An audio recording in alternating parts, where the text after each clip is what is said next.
평화라는 단어는 평화 조약이나 평화의 시대를 이야기할 때 흔히 사용되는 단어로 전쟁이 없음을 의미하기도 합니다. 성경에서 평화는 갈등이 없는 상태를 의미합니다. 하지만 더 좋은 어떤 것의 임재를 의미하기도 합니다. 구약에서 평화를 의미하는 히브리 단어는 샬롬이고 신약의 헬라어 단어는 에이레네입니다. 샬롬의 가장 기본적인 의미는 완전함, 온전함인데요. 균열이 없는 온전한 형태의 돌을 의미하기도 하고 어떠한 틈도 없이 완벽하게 지어진 돌로 만든 벽을 의미하기도 합니다. 많은 것들이 함께 모여 완벽함을 이루는 상태에 온전하고 충만한 상태인 것이죠.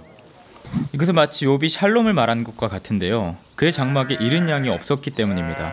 그래서 샬롬은 사람들의 안부와 안녕을 의미하기도 합니다. 다윗이 전쟁터에서 형들을 보러 갔을 때 형들에게 샬롬에 대해 물었던 것처럼요. 그래서 핵심은 이것입니다. 인생은 복잡하고 변화무쌍한 관계와 상황들로 가득합니다. 하지만 그 가운데 어느 것 하나라도 그 자리를 벗어나거나 빠지게 된다면 샬롬은 무너지게 된다는 것이죠. 이러한 인생은 온전하지 않은 상태입니다. 회복되어야 하죠. 사실 샬롬을 동사로 사용할 때 그 의미는 회복입니다. 그래서 샬롬을 가져온다 라는 것은 완벽하게 하다, 재건하다 라는 의미인 것이죠. 솔로몬은 성전을 완공함으로써 미완성된 성전에 샬롬을 가져옵니다. 또는 당신의 가축이 실수로 이웃의 밭을 망가뜨렸을 때 당신은 이웃에게 그 피해를 배상함으로써 그들에게 샬롬을 가져다 주게 되는 것입니다. 무엇인가 빠진 것을 온전하게 하는 것이죠. 인간 관계도 마찬가지입니다. 깨어진 관계를 회복하는 것은 샬롬을 가져오는 것입니다. 성경에서 서로 대립하는 왕국이 샬롬을 이루었다는 것은 단순히 싸움을 중단한다라는 의미가 아닙니다. 서로의 이익을 위해 함께 일하기 시작한다는 의미까지인 것이죠. 이러한 샬롬의 상태는 이스라엘의 왕들이 지켜나가야만 했습니다. 하지만 실상은 그렇게 하지 못했죠.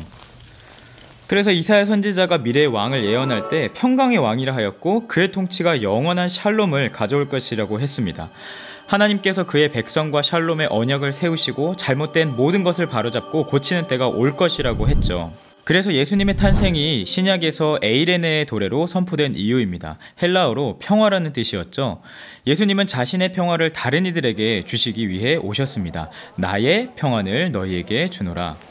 사도들은 예수님의 죽음과 부활로 인간과 하나님과의 단절된 관계에 화평이 되셨다고 선언합니다. 인간과 창조자 사이에 깨어진 관계를 온전하게 회복시켰다는 의미입니다. 그래서 사도들은 예수님을 우리의 에이레네라고 말했습니다. 예수님은 온전하고도 완벽한 인간이셨습니다. 우리 또한 그렇게 지어졌지만 실패하고 말았죠. 이제 예수님은 선물로 그의 생명을 우리에게 주셨습니다. 즉 예수님의 제자들은 이제 평화를 이루는 자들이 된 것이죠. 그래서 바울은 교회들에게 인내와 사랑으로 연합하라고 가르쳤습니다. 겸손과 오래 참음과 사랑 안에서 다른 이들을 용납함으로 말이죠. 그래서 평화의 사람이 된다는 것은 모든 갈등을 회복시키신 예수님의 삶에 동참하는 것을 말합니다. 따라서 평화는 단순히 갈등이 없는 상태를 말하는 것이 아닙니다. 진정한 평화는 깨어진 것들을 온전하게 회복하는 적극적인 행동을 말하는 것이죠. 우리의 삶, 관계, 그리고 온 세상의 말입니다. 이것이 성경이 말하는 평화의 진정한 의미입니다. 여러분 안녕하세요. 영상 잘 보셨나요? 2020년 성탄절을 맞이해서 우리가 성탄의 의미를 새기고 또 빛으로 오신 예수님을 전하기 위해서 Carry the Night, 빛을 전하라 라는 주제로 성탄 프로젝트를 시작하려고 합니다. 우리 삶에 샬롬이 무너진 부분이 어떤 부분이었나요? 이 부분을 회복하기 위한 우리의 실천 방안은 무엇인가요? 여러분의 목장에서 가족끼리 나누어 주시기 바랍니다. 네, 영상을 보신 이후에 여러분 가까운 지인들, 친구, 이웃 모든 분들에게 영상을 함께 공유해 주시면 더 좋을 것 같습니다. 마지막 3주차에 성탄절 예배 초청 영상을 공유하게 될 텐데 12월 19일 토요일까지 개인적으로 영상을 찍어주시면 교회편에서 전달할 영상을 잘 만들어서 전도 대상자에게 잘 전달드리도록 하겠습니다. 하나, 둘, 셋. 메리 크리스마스!